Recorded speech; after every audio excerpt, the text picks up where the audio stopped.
Libercast presenta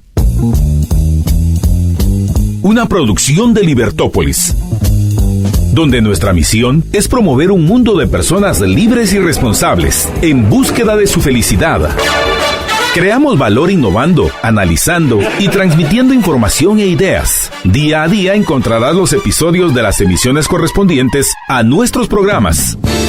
Contravía, todo a pulmón. Contravía por la tarde, más negocios y Liberviernes.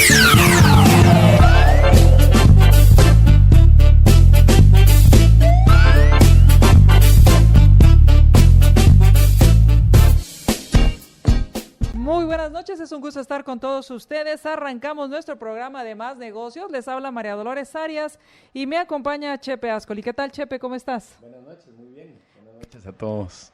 Y también Mario Herrera en los controles. Hoy vamos a platicar acerca de un tema de las acciones. Cómo hacer una transferencia de acciones y obviamente enfocado en las empresas familiares. Correcto, ¿y por qué hacerlo, verdad? ¿Por qué hacer esta transferencia? Sí. Entonces de esto vamos a estar platicando en el siguiente segmento. Me gustaría ahora hablar con ustedes y que hablemos acerca de nuestra llave maestra, en la cual vamos a estar hablando acerca de cómo hacer que tengas un primer cliente si te estás dedicando a la consultoría. Y de eso vamos a platicar, porque no solo se trata del primer cliente, sino cómo hacer que tu proyecto, tu emprendimiento, tu negocio de consultoría, pues tenga éxito. Así que hablemos de esto en nuestra llave maestra. Más Negocios presenta Llave Maestra. No perdamos el impulso, no perdamos esas ganas de hacer mejores cosas, de ponernos retos, y aquí les vamos a dar herramientas que uno debería tomar en cuenta para hacérselo más fácil. Cuando uno tiene un reto, ¿por qué complicarse la vida si uno puede hacer la mochila más ligera? Llave Maestra.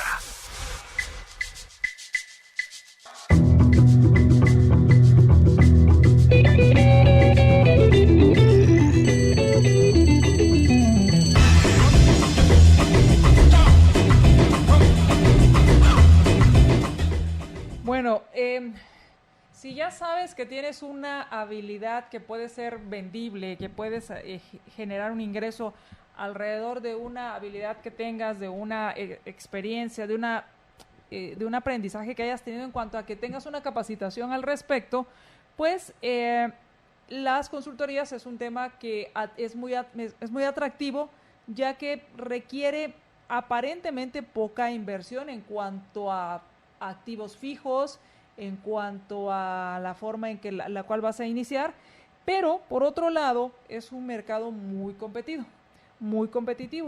Entonces, uno de los consejos que hay es que antes de pensar de que no solo pienses en tu primer cliente y cómo conseguir tu primer cliente, sino es cómo consigo este primer cliente que me permita llegar hasta al segundo, tercero y cuarto cliente. Y el primer consejo que dan, y fue lo que platicábamos con Chepe, es busca dentro de tu red de contactos, dentro de tus referidos, quiénes podrían ser tus posibles clientes. Entonces podrían ser tus amigos, tus empleadores anteriores, incluso tus colegas y compañeros de la universidad, que pueden ser quienes podrían ser tus primeros clientes. Sí, yo creo que una cosa importante cuando uno va a comenzar un negocio de consultoría es dar clases o haber dado clases. Ciertamente te das a conocer, barato. Es más, te pagan por darte a conocer. Si das clases te pagan poco, pero... Y entonces allí, si sos un buen profesor sobre todo, vas a encontrar alumnos a los que, voy a decir, impresionás en el buen sentido de la palabra, y esos van a decir, bueno, este profesor sabe mucho de el tópico que estemos considerando. Y lo más probable, no mientras son tus alumnos necesariamente, claro, pero lo más probable es que con el tiempo se van a recordar de esa o esas clases, o esos cursos que les diste, y te digan, mira, y no conoces a alguien que sepa tal cosa, y uno va a estar en primera fila. Es muy interesante eso de estar en primera fila y darte a conocer, y esto es obviamente un trabajo, podríamos decir, de mercadeo en el largo plazo. Así, no es a la clase siguiente. Y Y entonces, bueno, otra de las cosas que te dicen es que tengas esa plan de mercadeo, pero que puedas que puedas decir en poco tiempo, o que puedas saber exactamente qué es lo que vas a decir en un minuto para probar qué es el mejor para tu cliente. Sí.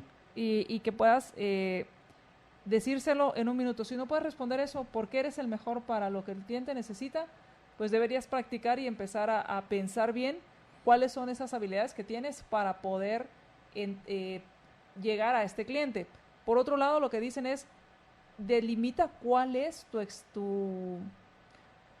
especialidad, porque muchas veces es tan amplio que las personas tienen problemas específicos o problemas en una sola área que piensan que no conoces del tema. Lo que estás diciendo es absolutamente correcto. Uno en consultoría tiende a decir, soy un todólogo. No es cierto. No es creíble ser un todólogo. Lo que es creíble es ser especialista en marketing y específicamente en marcas o específicamente en retención de clientes. En fin, yo me estoy inventando aquí los temas, pero tenés que ser muy específico. Se solía tener un dicho en el pasado que decía que tenés que ser capaz de dar cuál es tu especialidad, tu ventaja competitiva durante el trayecto de un ascensor. En un minuto, o sea, responderlo casi que en menos de un minuto. Y esto es una de las preguntas que deberías responder es, ¿qué es exactamente? Y es exactamente lo que estás ofreciendo. Luego es, ¿por qué se necesita lo que tú estás ofreciendo? ¿Por qué es necesario? Sí, y no inventárselo, ¿verdad? Sino que tener un poco o bastante, ojalá, conocimiento de la persona que requeriría, en tu opinión, el servicio que vas a ofrecer. O sea, primero es, ¿por qué esa persona creo yo que necesita? Ojalá esté seguro que necesita lo que yo puedo ofrecer. Y si no lo puedo ofrecer, ser auténtico en decir eso no puedo. Claro, otra de las preguntas que uno debería contestarse es, ¿cómo el cliente va a estar mejor después de haber trabajado conmigo? Sí. ¿Qué es ese valor que le estoy dando al cliente que después de estar conmigo va a estar mejor?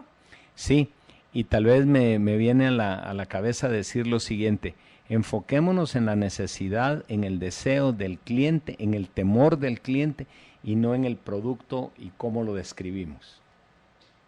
¿Por qué tú tenés esta necesidad y cómo yo te la resuelvo? Más que yo tengo este producto que tiene estos beneficios, mire cuál le aplica. Y vea cómo lo utiliza. ¿Cómo lo usa? Claro, otro tema es, otra de las cosas que hablan es que por lo general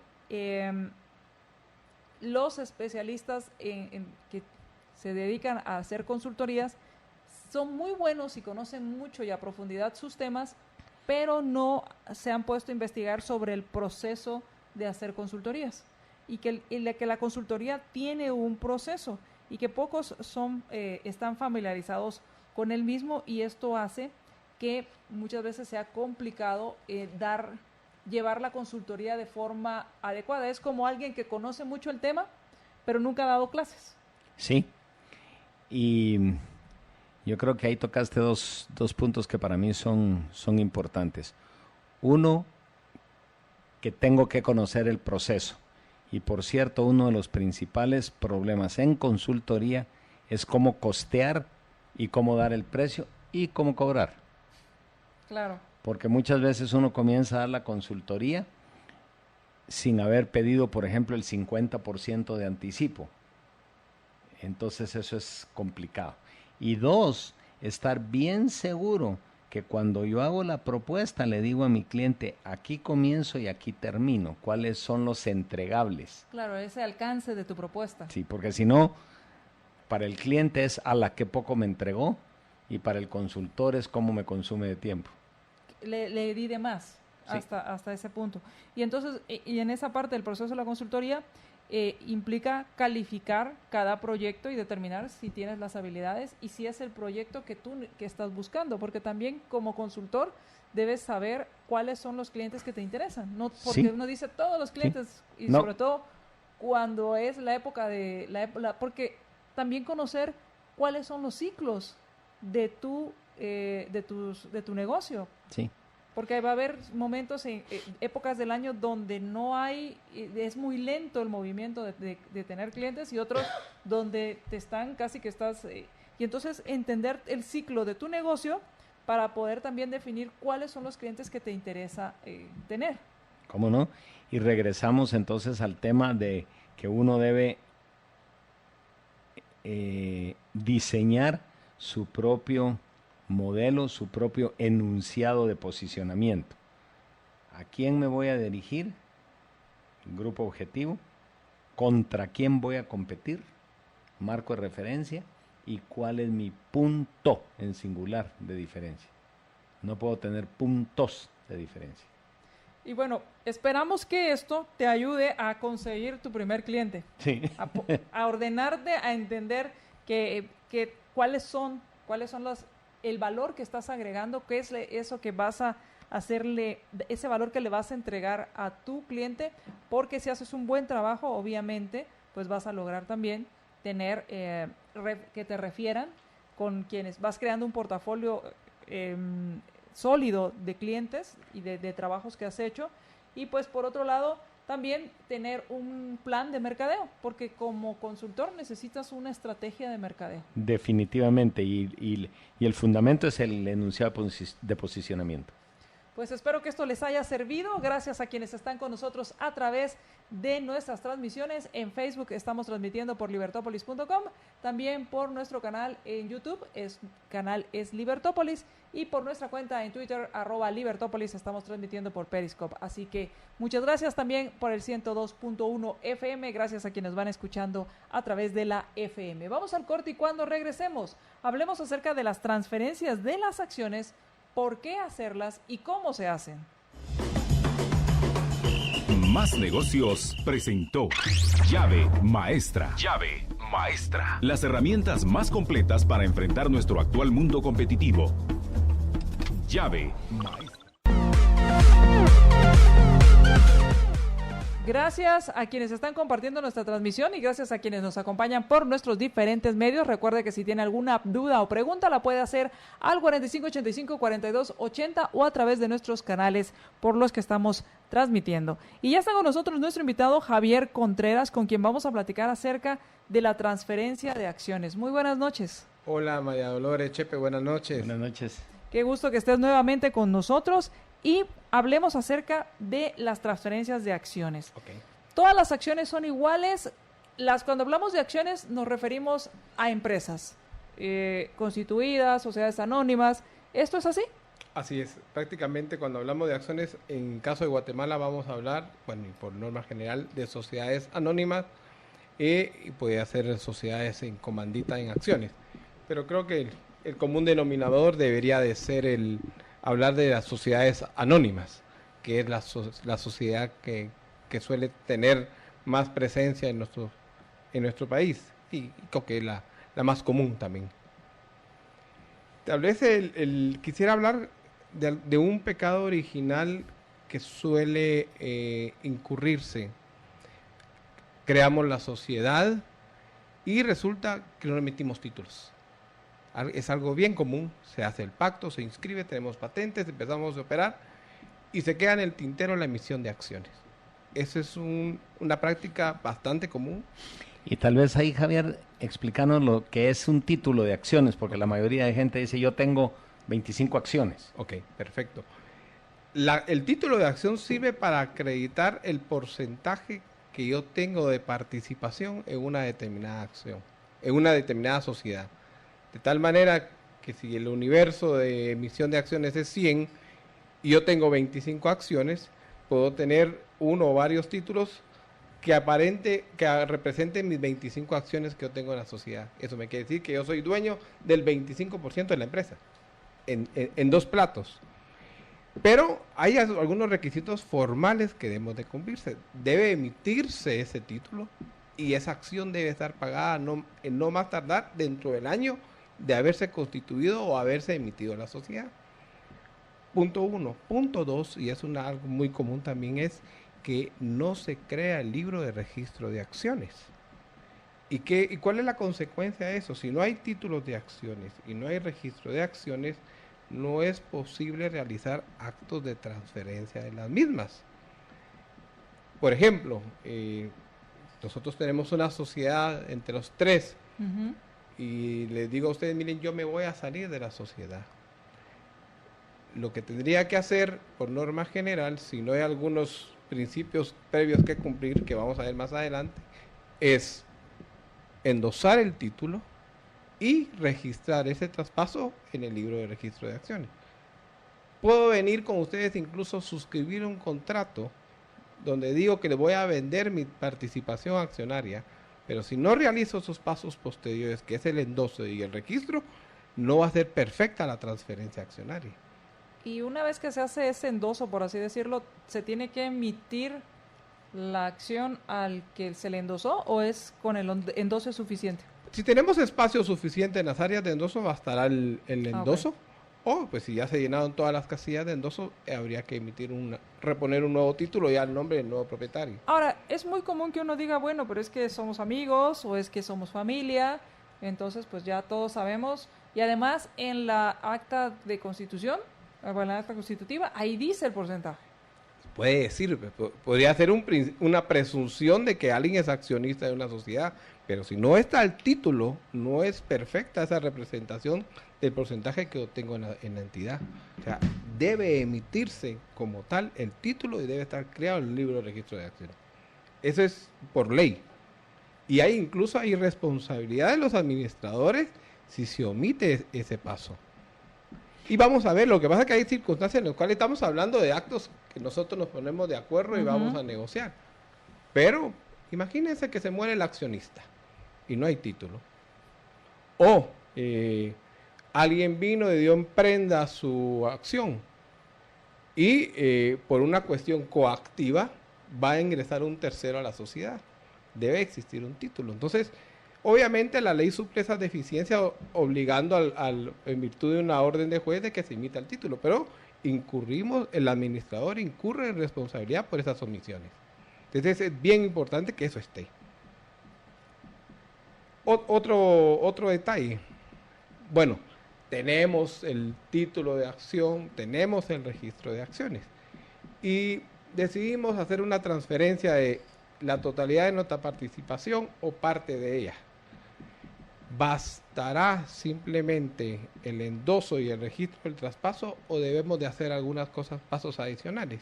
Es ahí la pregunta. Y eso va a depender de algunas particularidades. Por ejemplo, vengo yo y me voy a salir de la sociedad. Se las voy a dejar a ustedes dos. Pero yo no me puse a pensar qué pasa con aquellas utilidades retenidas, aquellos dividendos no decretados por anterioridad, ¿forman parte o no de la negociación en lo que estamos haciendo ahorita entre nosotros dos? ¿Sí o no? Entonces, puede ser que además del simple endoso y registro del traspaso, debemos de apoyarnos en un documento adicional. Entonces, también es necesario en algunos casos, dependiendo si hubieran utilidades retenidas, dividendos no pagados, establecer en un tercer documento cómo se va a normar estas situaciones en concreto. Entonces eso es también un punto muy importante a la hora de la transferencia de acción. Ahora, creo que ahí mencionaste algo que en las empresas familiares, tal como lo dijiste al principio, no cumplimos, que es la emisión de los títulos. Sí. ¿En quién recae, por así decirlo, la responsabilidad de lograr que los títulos sean emitidos y velar porque los mismos verdaderamente hayan sido emitidos? De la administración. ¿A qué le llamas administración en este momento? Entiéndase administrador único o consejo de administración. En ellos va a recaer. De hecho, por ley, los títulos son emitidos, ya sea firmados por el presidente del consejo o el administrador único. ¿Ese presidente del consejo es el que se establece en el acta constitutiva? Porque luego vamos al otro problema y dices, bueno, es si no es administrador único y hay un consejo, resulta que el consejo nunca se reúne y el consejo realmente es el dueño de la empresa.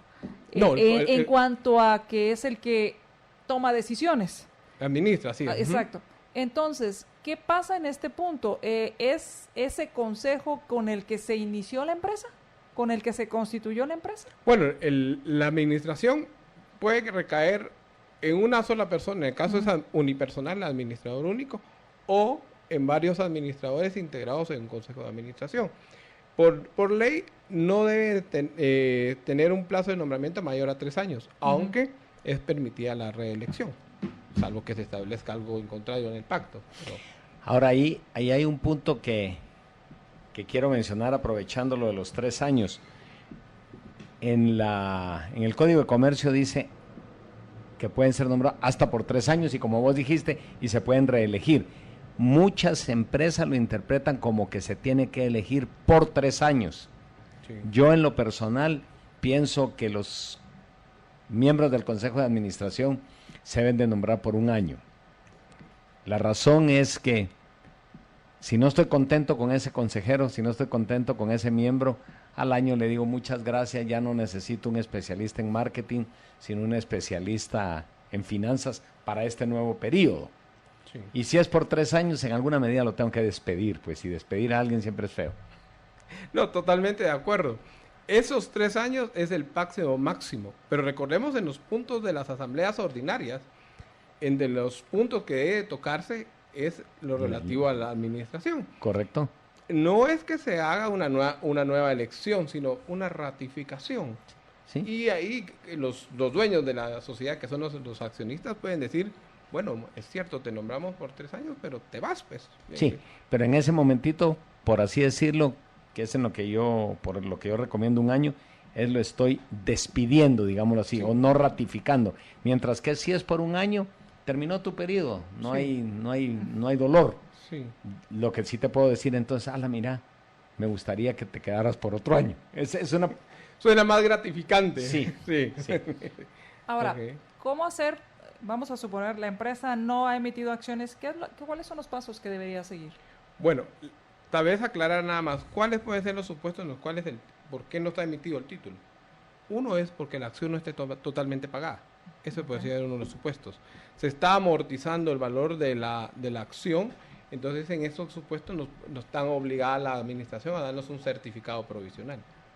Pero si la acción está debidamente pagada, el accionista va y le exige al órgano de administración, hey, mira, me suscribí y pagué tantas acciones, por favor dame mi título. Que creo que eso es un buen punto. Hace un momentito pregunté quién es el responsable de que se emitan los títulos, pero yo siendo accionista soy el responsable de ir De pedirlo. a demandarlo. Sí, obviamente, muchas veces pasa que en la tesorería se quedan las acciones, Sí, es bien común, sobre todo en sociedades mucho más grandes. Ahora, cuando hablamos de estos títulos, estamos hablando de un certificado, de un documento que firma el presidente de la Junta del Consejo de Administración. ¿Qué estamos hablando? Estamos hablando de un documento como tal, de un título acreditativo de propiedad sobre una sociedad anónima que tiene la calidad de bien mueble de conformidad con la ley, que es un activo para el patrimonio de cada uno de... Ahora, en cuanto al documento físico, o sea, ¿cómo sé? Porque igual me podrían dar una hoja firmada diciendo que este es mi título de propiedad. ¿Esto es válido? Mi título de acciones. ¿Esto es válido? ¿O es un documento que venden en el registro de mercantil y entonces lleva unos timbres? ¿Cómo es? Es un documento que se emite por regular en un papel seguridad. Lo que pasa que además de la firma y ciertas características que debe cumplir el título, está el soporte del libro de registro de acciones. Por eso es lo importante, porque en ese libro de registro de acciones se hace referencia a la emisión de ese título. O sea, es un doble soporte que tiene la sociedad. Está el documento como tal y el libro. Y el libro. Así es. No basta con que te den tu documento, sino tienes que verificar que estés registrado en ese libro. Así es. Lo que pasa es que, por ejemplo, si yo tengo el título, eso es una garantía para yo que soy accionista. Y el registro es una garantía para la sociedad de que se emitió ese título. O sea, es una doble seguridad dependiendo de dónde lo quieras ver, de qué lado. Vamos a ir al corte y cuando regresemos nos hacen una pregunta. Es si considera correcto que un solo documento de acciones represente todas las acciones aportadas de cada socio. Esto quiere decir, si tiene el 30% de las acciones, sería un solo documento que tenga, por así decirlo, 30 acciones, o Sí. 3 documentos de 10 o cómo se debería emitir. De esto vamos a platicar cuando regresemos del corte.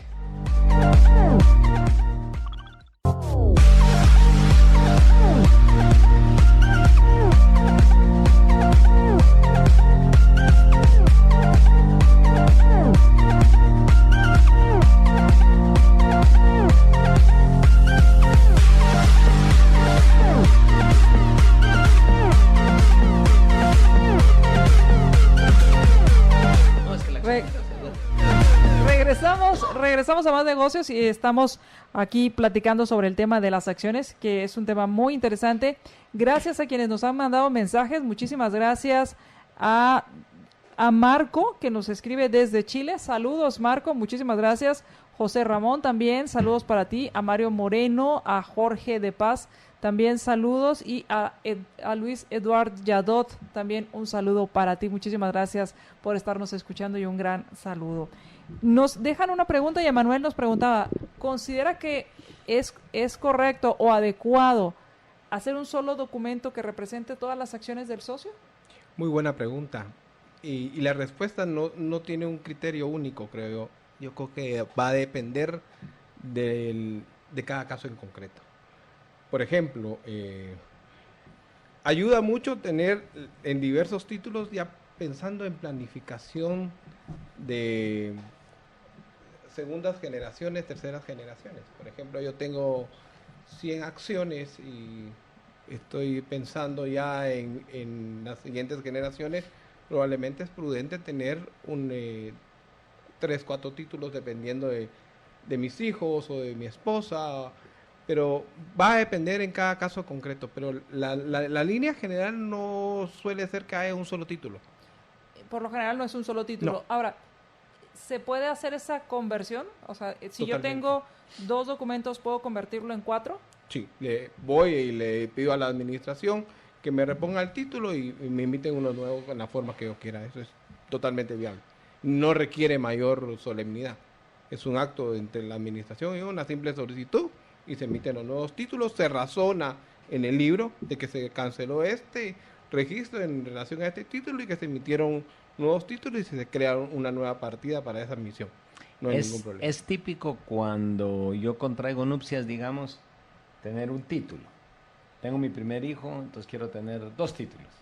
Tengo mi segundo hijo, quiero tener 3 títulos. ¿Me estoy explicando? Sí. O sea, y lo debo de jugar así y no lo debo dejar al tiempo. Por supuesto, dependiendo de mi voluntad. Si solo se lo quiero dejar a uno, está bien. Sí. Que por cierto, es una de las cosas en las que insistimos mucho. El hecho de que yo como fundador tenga 100 títulos de acciones y 4 hijos no quiere decir que le voy a dejar 25 a cada uno.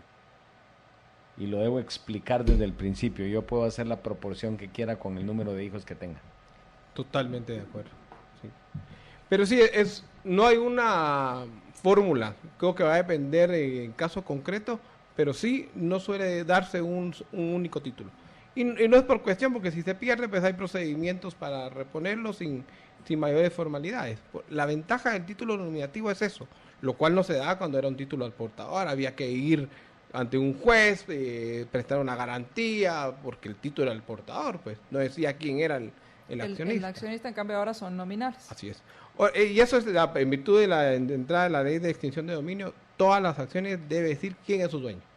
Eso también era un punto importante dejarlo en la mesa. Ya no existen los títulos al portador. Claro, y entonces cuando cambian de dueño es cuando se hace el endoso en la parte de atrás del documento. Afirmativo, así es. Ok. Otro aspecto que tenemos que evaluar es las acciones, como decíamos, son bienes muebles. O sea, pueden ser objeto de transferencia, y cuando hablo de transferencia lo hablo de una forma amplia. Quiere decir, lo puedo vender, lo puedo aportar, lo puedo donar, puedo transferirlo de 1000 y una formas que haya. Y también debemos de tener en cuenta también aquellos actos que puedan llevar a una transferencia coactiva. ¿Y a qué me refiero con esto? Por ser un bien mueble, puede ser objeto de embargo. O sea, yo tengo una obligación con un tercero que incumplí y puede venir una orden judicial embargándome mi participación. ¿Y qué pasa? si yo no tengo cuidado, cuando sienta, puedo tener como nuevo accionista al acreedor o a un tercero que ni conozca. O puede ser que como también es un bien mueble, lo pueda dar en prenda y eventualmente ese incumplimiento puede llevar también a una transferencia coactiva. Entonces es bien importante ir teniendo filtros si se dan estas situaciones. Otra situación que puede darse también es que como es un bien y entra dentro de mi patrimonio, puede ser objeto de testamento o se puede ir intestado. Entonces también se puede establecer, no puedo limitar el derecho a que alguien lo declaren como heredero, pero sí podría establecer en el pacto si entra o no entra. Es decir, se declaró como heredero a fulano de tal de tantas acciones, pero en el pacto se establece que puede haber un filtro para decir entra o no entra. Y si no entra, no es que no le vamos a dar nada a cambio, obviamente se le van a tener que pagar, pero no va a entrar a la sociedad. Y lo que pasa es que eso tiene un principio universal.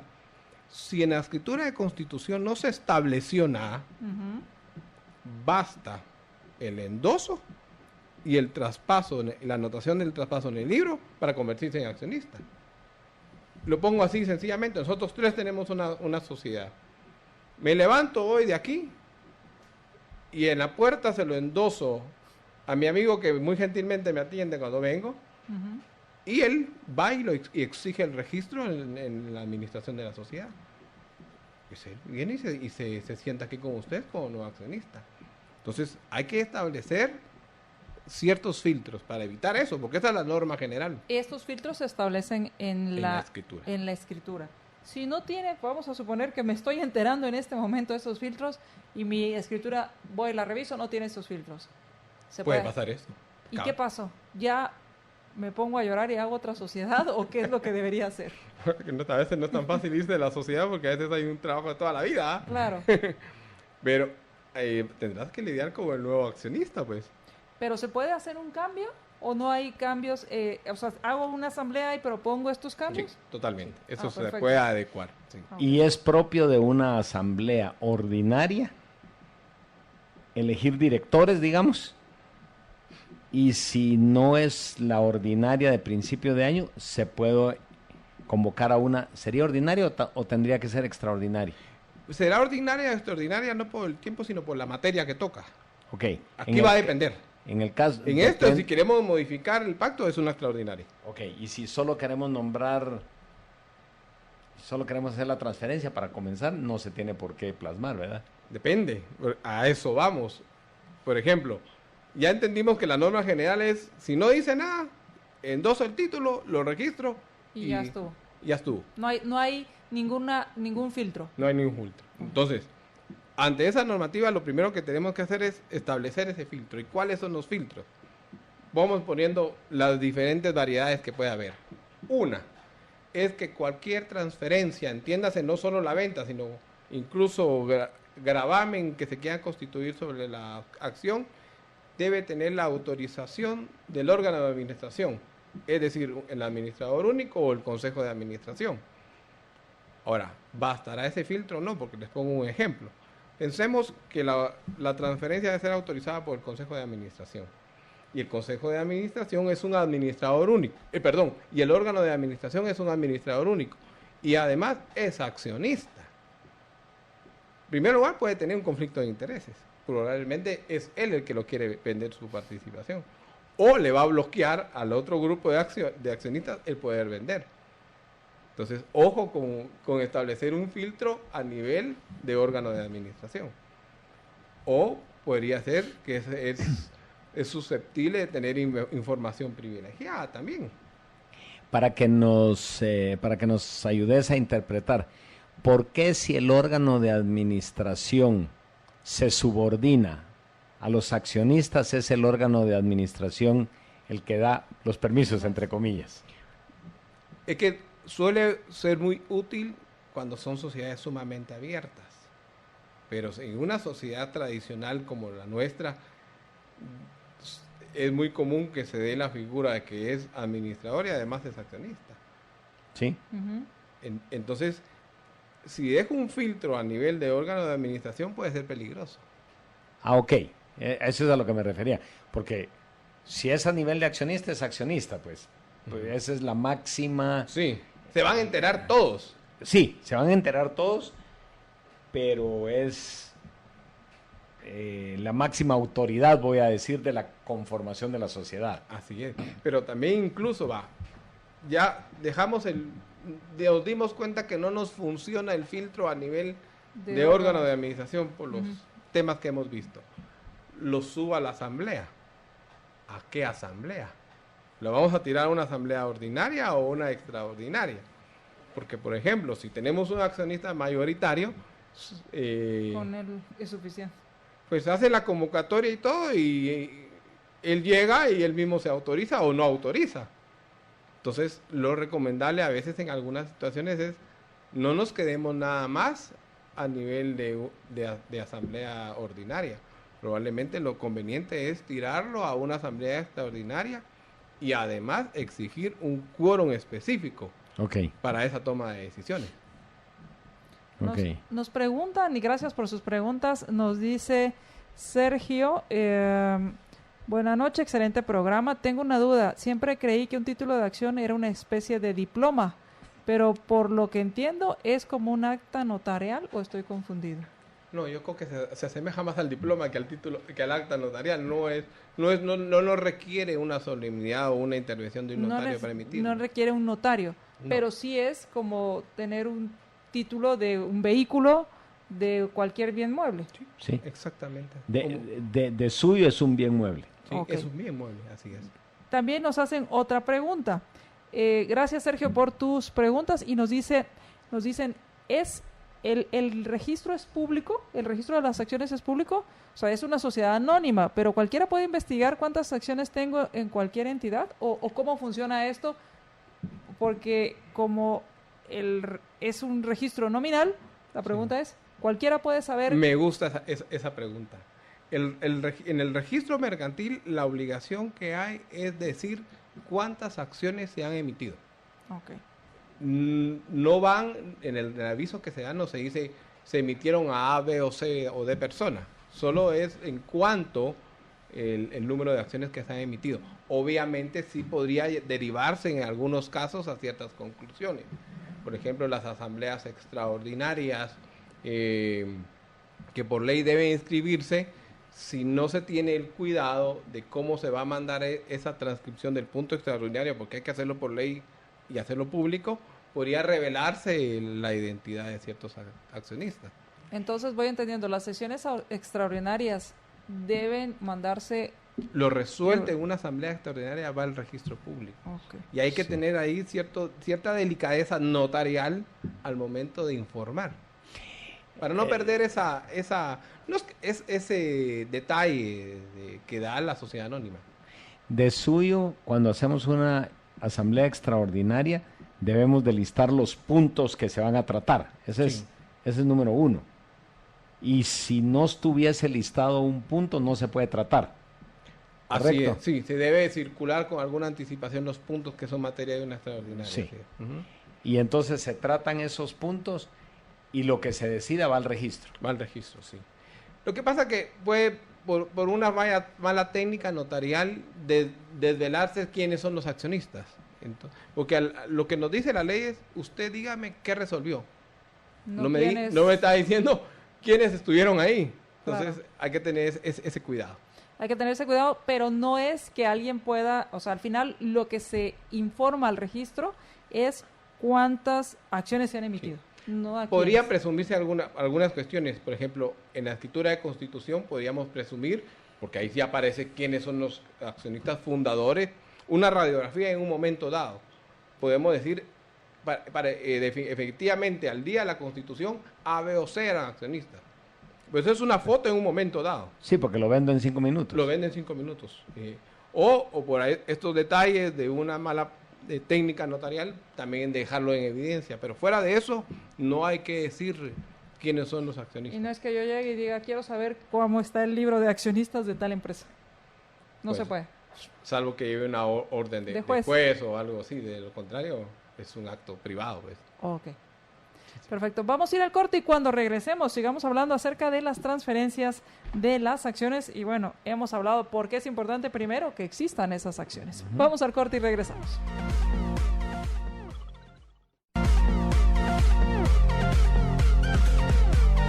Regresamos a Más Negocios. Muchas gracias por los mensajes que nos están enviando. Jorge de Paz nos pregunta, ¿qué tan cierto es que para proteger mis acciones en una sociedad lo puedo ingresar a un fideicomiso? Esa es la primera pregunta. Y la segunda ¿es conveniente para la privacidad de los socios que los bancos pidan el acta de constitución para la apertura de una cuenta cuando ahí dice quiénes son los accionistas? Ok. Efectivamente, los bancos para aperturar una cuenta bancaria piden esos requisitos.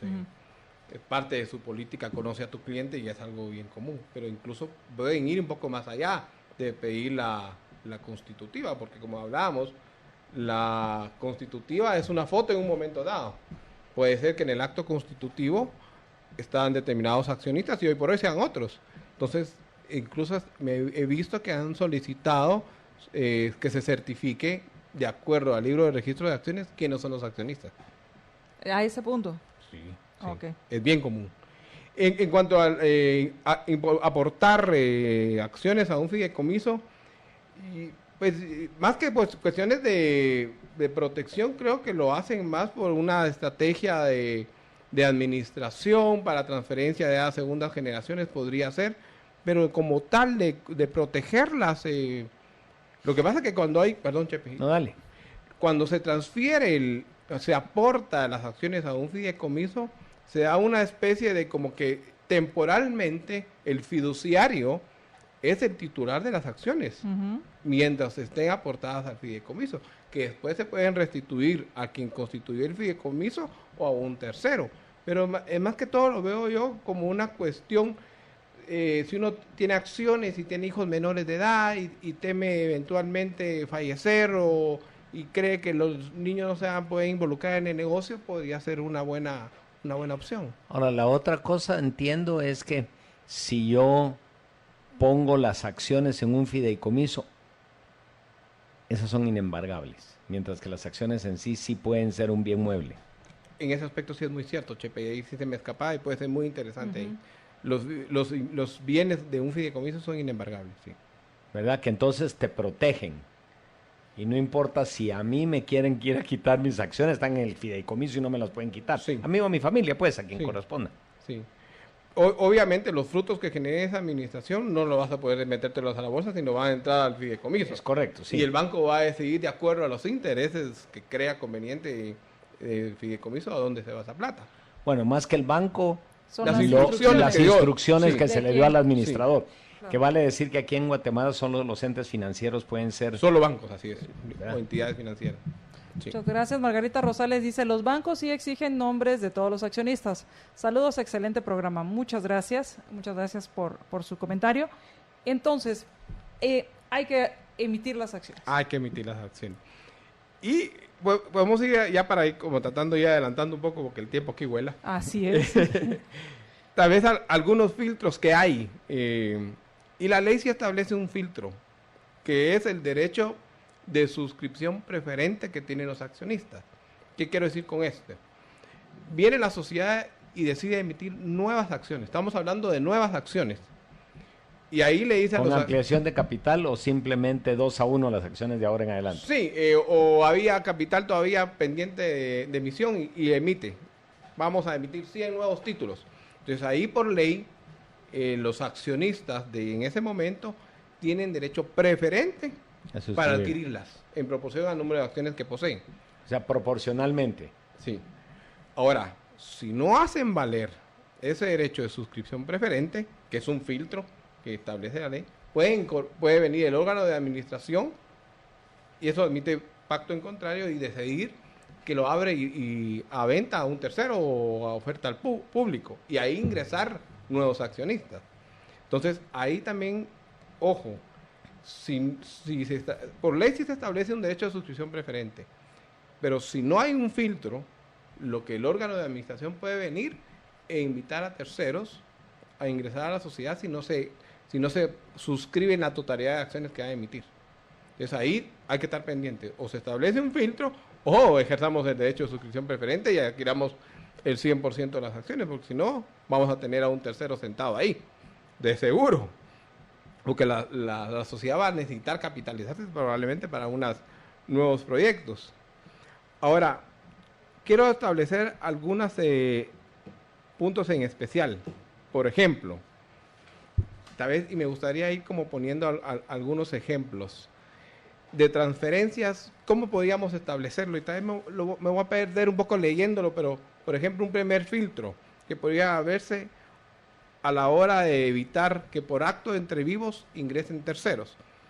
Y pongo un ejemplo, dice, las acciones únicamente podrán ser vendidas, enajenadas, cedidas, donadas, usufructuadas, prendadas, grabadas o realizar cualquier acto de transmisión, traspaso, cesión, disposición, gravamen o limitación, siempre y cuando se obtenga la autorización de la Asamblea Extraordinaria de Accionistas con el voto favorable del 75% de las acciones emitidas. Y el 75 te lo fumaste, pude haber puesto 80 o lo que sea, la ley no dice el 75. No, ahí sí me permite jugar con esto.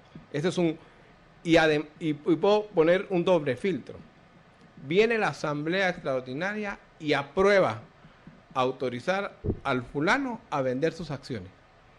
Y pongo, dentro de los 15 días siguientes a la obtención de la autorización, el resto de accionistas podrá adquirir las mismas al precio que fue ofrecido a terceros. Un segundo filtro. O sea, para que ingrese un tercero, necesito el voto favorable de la Asamblea en un 75%. Y además, que dentro de los 15 días siguientes, ninguno quiera adquirirla. Entonces ahí le voy poniendo un doble cerrojo. Ahora, si ahí ya nadie dijo nada, pues obviamente entrará un tercero. Pues. Eso aplica para actos entre vivos. Por ejemplo, lo voy complicando un poco más.